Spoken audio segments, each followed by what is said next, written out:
Nosaltres, com a cuidadors familiars, podem fer certes coses per continuar guarint aquesta autonomia que ja tenim, no? Podem fer respecte a ells o respecte a la casa.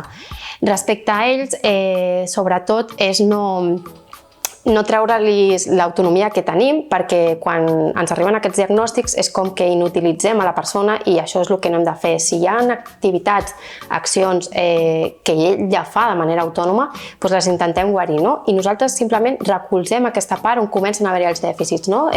Doncs que necessita acompanyament per anar a la compra, perquè no s'acaba de fer amb la llista, amb els diners, amb això fem aquest recolzament, no? Però si ella vol continuar sabent què compra, què vol, s'ho vol preparar, doncs continuem acompanyant i deixant fer-los, no? Que ells ho facin.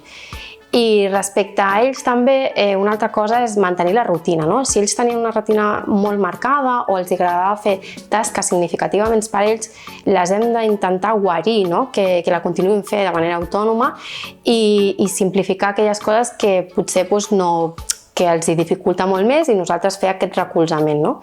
Respecte a la casa, una de les coses que podem fer és que ells continuïn mantenint aquesta autonomia de viure a casa seva, però posar petites coses que a nivell tecnològic ens ajuden a guarir aquesta autonomia, com per exemple posar sensors de llum, que a l'hora d'aixecar-se a la nit, que a vegades hi ha risc de caigudes i pot haver-hi certs accidents, doncs que en el moment d'aixecar-te del llit, doncs que això s'encengui i sigui un espai segur per continuar mantenint aquesta autonomia.